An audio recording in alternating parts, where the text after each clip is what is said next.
Assalamualaikum warahmatullahi wabarakatuh. Sahabat berazam, bertemu kembali dengan saya Safriyadi, mengulas dan mengupas tentang pemilihan kepala daerah di Provinsi Riau. Alhamdulillah, hari ini saya berkesempatan berbincang-bincang dengan bakal calon Gubernur Riau, Bapak Haji Abdul Wahid. Assalamualaikum Pak Wahid. Waalaikumsalam Pak Dokter. Bagaimana kabar pasca pendaftaran? Alhamdulillah sehat walafiat. Tes kesehatan sudah selesai Pak ya? Sudah. Kira-kira ada gangguan dalam tes kesehatan kemarin enggak? Agak ada gangguan karena soalnya banyak sekali. Banyak ya? Iya banyak sekali. Banyak sekali. Iya. Pak Wahid, Ya. sebenarnya apa yang mendorong Pak Wahid untuk ikut dalam pilkada Gubernur Riau ini? Sebab kalau dipikir-pikir secara ekonomi kan sudah tak ada masalah lagi. Apalagi kemarin sudah terpilih sebagai anggota DPR RI, tinggal menunggu pelantikan, lalu ikut pilkada, harus mundur dari DPR. Secara pribadi itu kan sebenarnya rugi. Tapi mungkin ada pertimbangan lain. Kira-kira apa pertimbangan? Ya. Terima kasih, ini pertanyaan yang bagus menurut saya. Supaya bisa saya jelaskan secara runut. Yang pertama begini, saya sekitar 6 bulan yang lalu itu dipanggil oleh Pak Ruslan Jainal, diskusi sama beliau. Saya Mantan Gubernur Riau. Mantan Gubernur Riau. Beliau mantan Gubernur Riau, dia panggil saya dia manggil saya Wahid. Saya mau ketemu, kita ada hal yang mau kita bicarakan. Ketemu saya sama beliau. Beliau cerita tentang Gubernur Riau ke depan. Pak Wahid gimana, maju atau tidak? Saya bilang, menurut Abang gimana bagusnya? Menurut Pak Rusli gimana bagusnya? Dia bilang, dari calon-calon yang ada, saya melihat bahwa tidak ada yang bisa kita harapkan lebih banyak lah kira-kira. Pak Wahid harus majulah. Wahid harus majulah jadi Gubernur Riau. Sama saya. Saya bilang, mengapa Bang gitu? Ya harus maju dia bilang. Karena ini kesempatan dan saya lihat secara kemampuan, kamu ada kemampuan untuk maju jadi gubernur. Jadi, baiklah Bang, tapi saya belum memberikan kepastian ketika itu. Kita lihatlah, kata orang Melayu, kalau hidung tak mancung, pipi jangan disorong-sorong ya. Nah, begitu. Lalu, saya ketemu lagi sama beliau dengan Pak Arwin ketika itu. Pak Arwin, diskusi-diskusi, minta juga saya maju sebagai Gubernur Riau. Saya bilang, ya kita lihatlah situasinya dulu. Nah, pas seminggu sebelum puasa, ketika itu Ustadz Abu Somad mengundang saya ke kediaman beliau di Rimbo Panjang. Biasanya saya yang datang ke beliau minta waktu untuk ketemu, diskusi. Ke rumah Oma itu? Oh, ke rumah Oma. Ya. Tapi sekali ini dia yang mengundang saya. Saya pikir ada apa gitu. Dia tanya begini, Pak Wahid maju tidak sebagai Gubernur Riau? Mengapa Ustadz bilang? Menurut saya Pak Wahid majulah sebagai Gubernur. Apa alasannya Ustadz? Yang pertama dia bilang Pak Wahid secara pribadi tidak ada resistensi terhadap tokoh-tokoh Riau, dia bilang. Dan saya beberapa tokoh saya cek, dia bilang Pak Wahid tidak ada resistensi. Yang kedua, saya yakin Pak Wahid bisa amanah. Ya, yang ketiga, secara kemampuan Pak Wahid menurut saya mampu dan bisa menjalankan roda pemerintahan kalau Pak Wahid terpilih. Iya. Baiklah Ustadz, saya bilang. Seandainya Pak Wahid maju, dia bilang, saya ikut andil dalam pemenangan Pak Wahid. Saya kan ternyuh juga begitu ya. Ini UAS nih kan? Ini UAS gitu.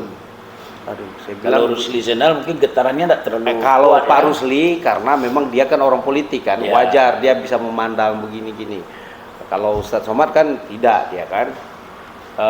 Lalu saya bilang, Ustadz, yang maju itu bukan saya aja sendiri, tapi kan banyak orang yang maju. Seandainya nanti yang maju itu adalah pendukung Ustadz juga, gitu. Dan nanti beban bagi Ustadz, saya bilang. Misalnya Ahmad. Oh ya, misal Ahmad Iya. atau siapalah gitu. Bagi saya, politik itu ijtihad. Kalau saya melihat ada orang yang baik dan layak untuk didukung, saya harus dukung. Tapi saya hanya bisa mendukung kalau Pak Wahid yang maju. Tapi kalau Pak Wahid tidak maju, saya tak ikut-ikut di dalam dukung-mendukung dia bilang. Oh, kalau begitu Ustadz, baiklah.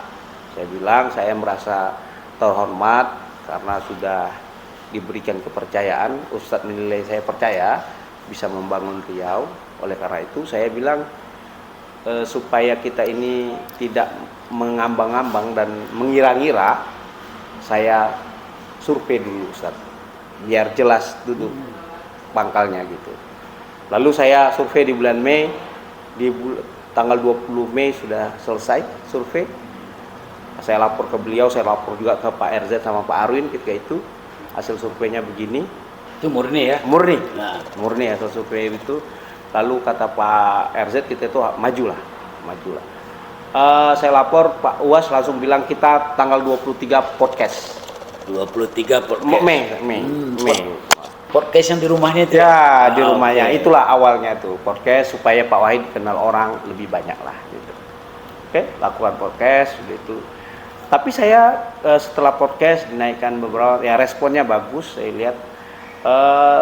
Tapi saya masih ragu antara maju tidak begitu.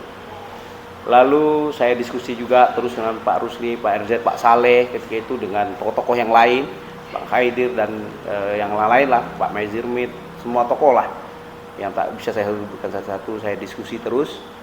Nah, akhirnya pas di bulan haji, Uwas ngirim kabar dari Mekah ketika itu dia naik haji. Oh, dia umroh ya? Dia bukan haji. Nah, kalau nggak salah saya waktu Arafah itu dia bilang Bismillah kita maju Pak Wahid. Itulah yang meneguhkan hati saya. Apa makna Bismillah kita maju dari Uwas ini? Apakah dia mendapat sesuatu dari tanah suci? Saya tidak jauh membaca itu, nggak saya tanya lah. Okay. Ya, kalau seandainya Pak Wahid ada kendala soal perahu, saya ikut andil dalam mencarikan perahu Pak Wahid, kata Uwas. Saya bilang nggak usah urusan perahu, biarlah urusan saya bilang gitu. Lalu saya berproses melobi partai.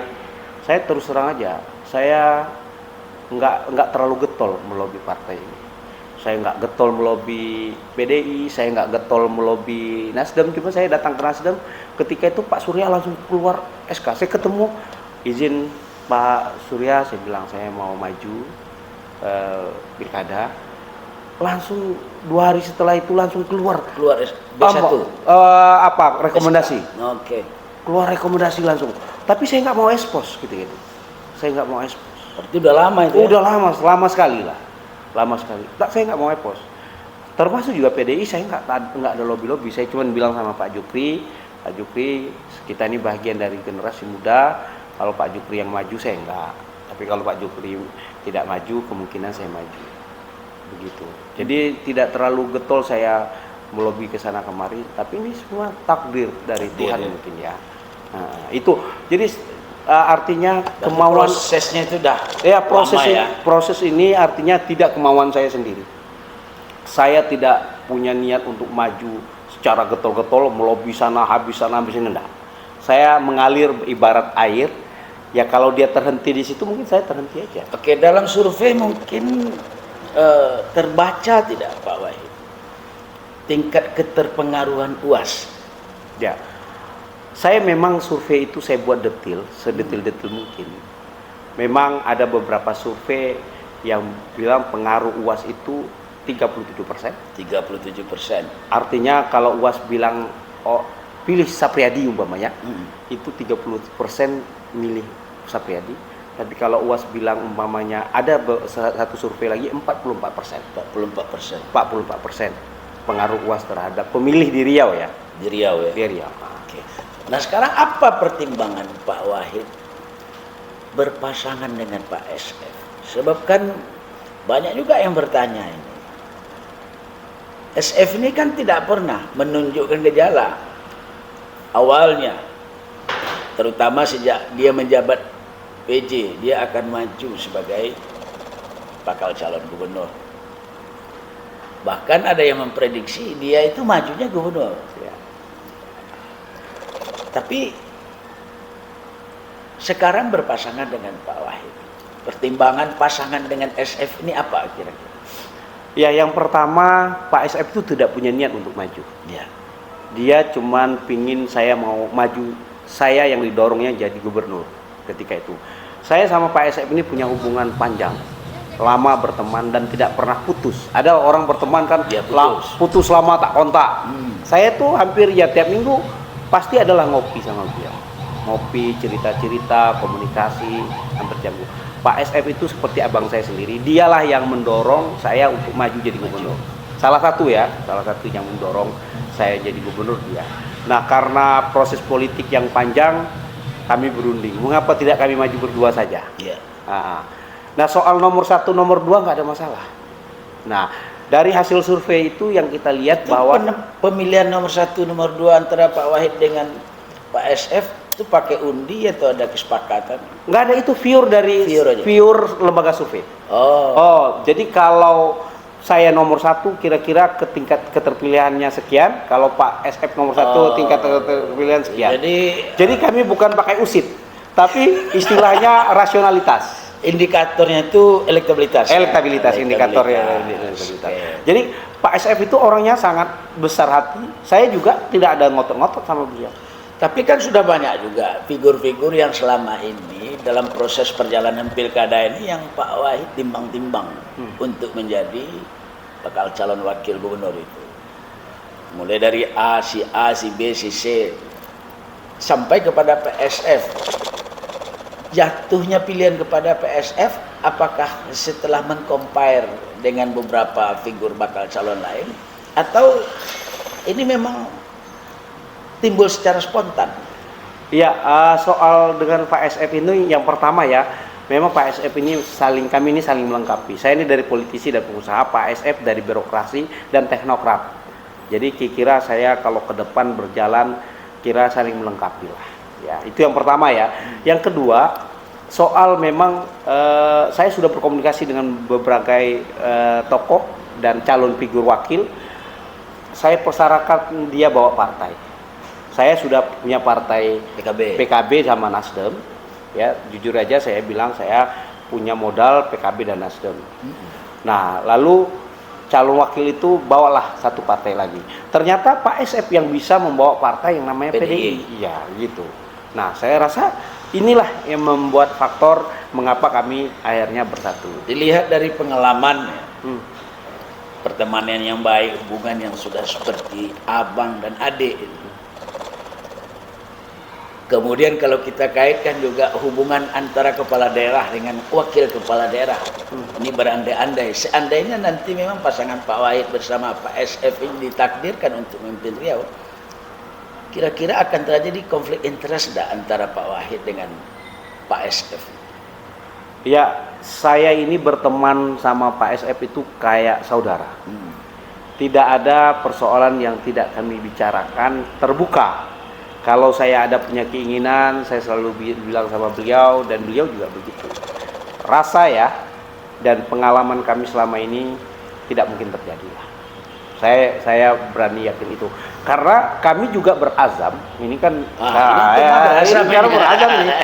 Kami juga berazam, kami ini bukan cari jabatan. Kami ini berazam ingin membangun Riau. Iya. Yang namanya membangun itu, maka itu kami punya tagline yang namanya bersama membangun Riau. Bermarwah namanya bersama membangun Riau, Abdul Wahid SF Haryanto. Saya bilang, mengapa itu? Karena kami pingin kebersamaan. Kami tidak mau ide dan pemikirannya itu hanya datang dari kami, tidak sesuai dengan kebutuhan masyarakat. Kami pingin ini kebutuhan masyarakat. Artinya apa? Kami terbuka. Ya, karena berazam tadi itu, berazam ingin membangun Riau, bukan ingin mencari kekayaan, tapi kami ingin mensejahterakan masyarakat Riau. Oke. Kita masuk ke episode lain tentang Provinsi Riau. Pak Wahid kan sudah boleh disebut pengalaman di legislatifnya sudah cukup panjang, baik di DPRD provinsi, DPR RI. Untuk masuk ke tahap mensejahterakan masyarakat, dari mana Pak Wahid akan memulainya? Kalau kita lihat problem Riau pada hari ini. Problem Riau pada hari ini yang pertama itu adalah soal ketersediaan infrastruktur. Infrastruktur ini kan supporting terhadap pertumbuhan ekonomi. Coba, dulu kalau kita ke Dumai 4 jam, 5 jam. Sekarang sudah ada tol 1,5 jam. Artinya mobilisasi barang dan orang bisa dipangkas oleh waktu. Ya. Kalau waktu sudah bisa dipangkas, berarti kan lebih mudah, ya, lebih mudah. Artinya efisiensi pasti ada. Yang pertama soal waktu, yang kedua soal biaya. Maka infrastruktur baik itu menjadi faktor penting penunjang yang namanya pertumbuhan ekonomi. Oke. Yang pertama infrastruktur. Saya akan selesaikan jalan, jembatan, pelabuhan. Karena masuk jalan lintas timur sana. Wah, termasuk jalan lintas timur, bagaimana kita menggesanya supaya selesai. Ya, jalan Bono, lintas Bono itu kan potensi ekonomi dan potensi pariwisata yang luar biasa. Itu kalau selesai bisa 4 jam tuh ya.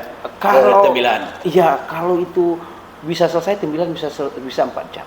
Artinya ke Pekanbaru. Sudah itu saya mau bikin highway dari Pekanbaru Siak. Karena apa? Karena ada aktivitas ekonomi di sana itu, ada juga simbol kebanggaan orang kita yang namanya Kerajaan Siak. Kalau orang mau kan ke Riau, dia bisa singgah ke Siak. Kalau pakai highway Pak 1 jam aja. 1 jam. Ya ke Siak. Nah itu, sudah itu dia bisa menyambung nanti ke Bengkalis, memudahkan untuk, kita kan sudah punya program untuk membangun jembatan Bengkalis. Jembatan di Bengkalis sudah terbangun. Iya. Fasilitas infrastruktur di sana bagus. Ya. Sudah itu kita harus menyelesaikan jalan Pujut, Mahato, Dalu-Dalu, ya. Supaya apa? Supaya akses ke Dumainya mudah dari arah Ropul. Kita akan sambung dari Bagan Siapi-api ke Dumai, ya kan? Sudah itu Kampar. Ini ada potensi yang namanya Batu Tilam. Saya sama Uas kemarin ke Batu Tilam. Jalan lintas kuning itu harus kita selesaikan. Air terjun. Sudah itu kita harus selesaikan Simpang IPA sampai ke Kuansing. Ya, Simpang Ibul itu antara Inhu Kuansing harus selesai. Ya, belum lagi Inhu ke Rengat. Ini harus kita rangkai semua nih pulau-pulau ini. Nah, termasuk Meranti. Meranti harus kita berdayakan juga. Jadi oleh karena itu infrastruktur ini harus simultan kita bangun. Pertama infrastruktur. Itu kunci pokok. Kunci pokok. Oke, setelah infrastruktur soal ekonomi, Pak. Ekonomi. Ya, pengentasan kemiskinan. Ya, apa sebenarnya pengentasan kemiskinan? Bagaimana caranya? Tidak mungkin kemiskinan itu bisa dientaskan tanpa ada pertumbuhan ekonomi. Pertumbuhan ekonomi itu berkait banyak tentang yang namanya konsumsi. Ya, konsumsi ini ada Pak kalau orang punya duit, ya enggak? Bagaimana dia punya duit? Harus ada tersedia lapangan kerja. Lapangan kerja inilah yang bisa menaikkan konsumsi. Kalau orang tak ada duit, tak ada lapangan kerja, tentu tak ada duit. Bagaimana cara untuk mendapatkan lapangan kerja ini? Tentu kita mudahkan semua perizinan. Tapi kita buat komitmen dengan perusahaan-perusahaan itu. Kita bantu mereka untuk menyelesaikan semua perizinan, kita mudahkan. Kapan perlu pajak-pajak daerah, retribusi daerah kita hapuskan dulu, ya, supaya mereka mau menginvestasikan duitnya ke Riau. Tapi dengan komitmen 60% minimal harus putra daerah Riau, orang yang berKTP Riau yang bekerja di sana. Kalau dia minta orang yang skill, kita ada yang namanya Balai Pelatihan Kerja. Kita siapkan, kita oleh pemerintah disiapkan itu Balai Latihan Kerja. Kalau dia bangun pabrik 2 tahun baru selesai. Oke, 1 tahun kita siapkan untuk yang namanya skill anak-anak daerah untuk bekerja di pabrik dia. Nah, tapi kan kemiskinan ini selalu saja menjadi jualan pada setiap pilkada. Angka kemiskinan di Riau ini mulai dari Gubernur Srito sampai Gubernur Saleh-Jasi, Rusli Zainal, kemudian sampai sekarang itu tidak pernah selesai. Ini kenapa menurut Pak Wahid? Karena tidak holistik. Nah, jadi penanganannya tidak holistik. Dia harus harus holistik. Ya itu artinya terencana. Jadi kita buat roadmap-nya, susunan. Sekarang ini angkatan kerja berapa setiap tahunnya? Ya, kita tersedia lapangan kerja berapa? Kita harus bisa. Oh, angkatan kerja 1000. Masa kita menyediakan lapangan kerja cuma 500? Ya, tentulah kemiskinan tak berubah. Iya kan? Nah, maka itu disusun rencana roadmap-nya. Yang kedua, untuk mengatasi kemiskinan ini adalah pemberdayaan. Pemberdayaan ekonomi rakyat. Kalau selama ini bagi pesisir-pesisir itu nelayan tangkap, bagaimana kita bikin mereka budidaya? Ya, selama ini mereka kalau melaut, umpamanya musim ombak tak bisa. Tak bisa. Bagaimana dia juga budidaya? Dia melaut bisa, tapi budidaya jalan terus. Supaya ada backupnya lah, ada backupnya pendapatannya. Jadi sehingga dia ada rutinitas yang bisa dihasilkan, bukan hanya mengandalkan alat tangkap, tapi juga ada budidaya. Ya, untuk mengatasi kemiskinan di pesisir, untuk yang di darat tentu peternakan, pertanian, ya tanam sela itu, ya artinya banyak program seperti itu. Tapi kita lihat ini kan tidak simultan yang bisa kita lakukan. Kita buat demplot, kita buat contoh-contoh, sehingga kayak kita buat dulu contoh, siapa yang mau program ini belajar sini dulu, nanti bisa dikembangkan. Bagaimana juga kan kita punya perbankan. Kalau uang APBD kurang, kita bisa dikreditkan ke sektor yang lain di perbankan. Nah, yang ketiga itu adalah soal yang namanya pendidikan. Nah, infrastruktur pengentasan kemiskinan sudah itu sumber daya. Saya punya program yang namanya satu rumah minimal satu sarjana. Satu rumah satu sarjana. Artinya kita gratiskan Pak pendidikan Pak. Mulai dari SD, SMP kan sudah kabupaten itu, provinsi SMA. Nanti ada namanya beasiswa dan bantuan pendidikan untuk satu rumah satu sarjana. Karena apa? Karena untuk mengangkat taraf hidup masyarakat itu salah satu pilihannya adalah sumber daya manusia. Nah, kalau mereka sudah sarjana tentu ya satu rumah itu pasti secara mindset, wawasan sudah berubah. Beda. Jadi kita berharap satu rumah itu bisa mempengaruhi yang lain. Jadi cara wawasan, cara pandang, kan kemiskinannya ada dua. Ada kemiskinan yang disebabkan oleh struktur, ada yang disebabkan oleh kultur. Kemiskinan struktural dan kemiskinan kultural. Ya, kemiskinan kultural ini ya memang karena budayanya. Malas. Sudah itu memang kayak di Papua itu kan mereka sebenarnya karena budaya. Sebenarnya mereka tidak miskin. Tapi kita di sini kayak sakai. Nah. Karena apa? Karena memang budayanya seperti itu. Dia jarang pakai baju. Ya karena memang kerjanya di dalam hutan-hutan. Nah seharusnya kita robah itu. Atau sekarang masih main game. Budaya masih main game aja. Itu namanya kemiskinan karena budaya, kultural. Tapi ada kemiskinan disebabkan oleh struktural. Apa? Kebijakan pemerintah yang tidak berpihak kepada orang miskin. Contoh, Kampar Kiri, Pak. Kampar Kiri itu hampir 80% kawasan hutan, Pak. Tapi ternyata di situ ada masyarakat sudah beratus-ratus tahun tinggal di situ. Tapi mereka tidak bisa menggarap lahannya. Karena apa? Karena kebijakan regulasi. Nah, itu harus kita tuntaskan. Oleh regulasi ini tidak boleh membuat orang miskin. Ya. Nah, coba contoh lagi ya, saya lihat di Meranti. Kan gambut semua itu. Orang mau nanam apa, mau bikin usaha apa, kena gambut, harus ngurus pipip, padahal mereka bertahun-tahun hidupnya seperti itu. Akhirnya apa? Akhirnya banyak tenaga kerja kita di Meranti itu ke Malaysia. Saya hitung-hitung di Meranti itu hampir 30.000 itu. Banyak ya? Iya, hampir 30.000. Meranti saja. Tapi mereka tiap bulan balik.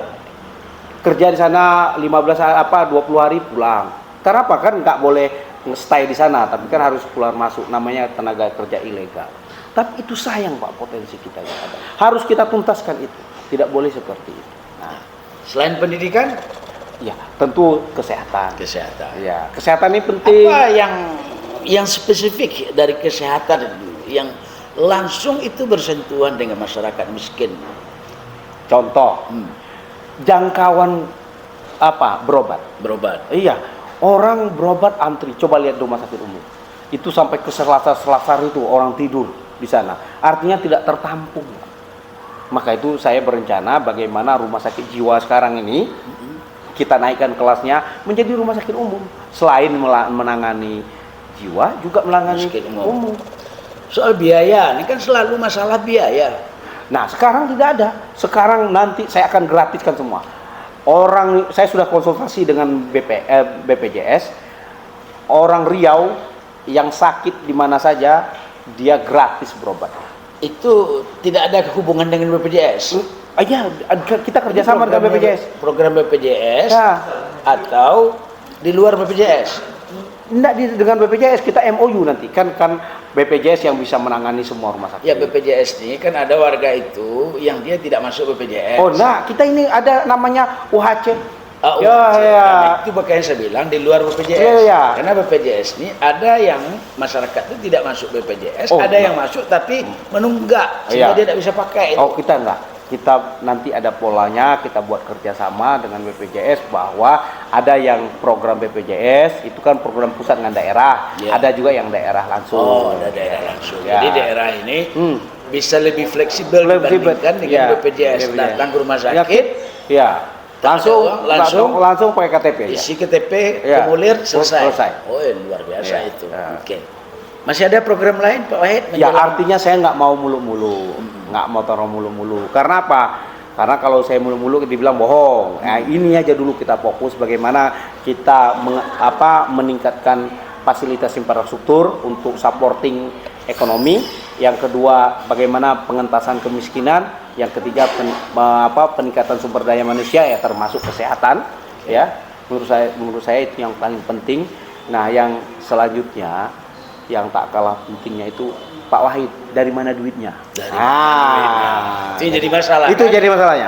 APBD tidak cukup. APBD, saya ini kan DPR RI, sudah berjuang Bapak.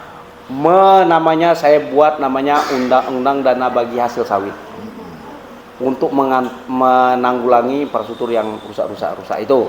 Hari ini ya hampir 1 triliun sudah masuk ke APBD. Hari ini. Ya seluruh kabupaten kota lah. Artinya ini bisa lah. Nah, yang kedua PI. Ya. PI hari ini sudah masuk, saya lihat 3,7 triliun.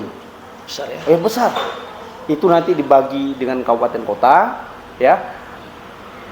Saya rasa kalau ini baru 120.000 barel per hari. Nah, kalau sampai 300.000 barel per hari, insya Allah bisa kita jadi 10 T per tahun. Artinya hari ini kemampuan APBD kita 10 T, nanti bisa 20 T 2 kali lipat. 2 kali lipat. Oke. Terakhir Pak Wahid. Nah, Pak Wahid saya lihat juga sudah ditunggu flightnya bandara kan. Okay. Apa persiapan Pak Wahid untuk menang dalam pilkada ini? Ya. Yang pertama, saya meyakini dengan lembaga survei. Artinya bukan meyakini, artinya saya di guidance lah, umpamanya apa yang menjadi kekurangan, apa yang menjadi kekuatan. Yang kekurangan ini kita tambal. Yang kekuatan ini kita jaga dan kita push supaya kita bisa menang. Artinya sekarang ini sudah mapping semua, ya kekuatan-kekuatan itu yang kita mapping. Dan alhamdulillah Pak Sapriyadi hari ini, jujur saya bilang, saya hampir menerima satu hari itu, khusus hari Selasa itu saya terima relawan semua. Relawan semua. Wah, jadi hari Selasa saya khususkan untuk relawan. Ini sudah terbentuk semua di. Sudah terbentuk. Dan saya hampir ya satu hari itu satu minggu tuh nerima relawan ya paling enggak 5 sampai 10 relawan kelompok-kelompok masyarakat ya untuk menyatakan diri. Ya saya juga hari ini menemui kegiatan ya lumayan padat lah, kadang-kadang sampai 4 sampai 5 acara per hari. Kalau boleh dibocorkan sedikit Pak Wahid. Hasil survei terakhir berapa elektabilitas Pak Wahid? Ya tidak perlu kita bocorkan, tapi insya Allah kemenangan di depan mata. Kemenangan di mata. Nah, insya Allah ya, optimis. hanya Allah ya optimis saya bisa menang di pilkada ini, tapi yang menentukan Allah Subhanahu Wa Taala. Logistik kuat ya? Hah? Logistik kuat ya? Insya Allah sesuai dengan kebutuhan. Ya, insya Allah. Baik, sahabat berazam, demikian bincang-bincang kami dengan bakal calon gubernur yang sudah mendaftar ke Komisi Pemilihan Umum, Bapak Abdul Wahid, yang kemarin mendaftar berpasangan dengan Pak SF Arianto. Kami yang bertanya, Anda yang menyimpulkan.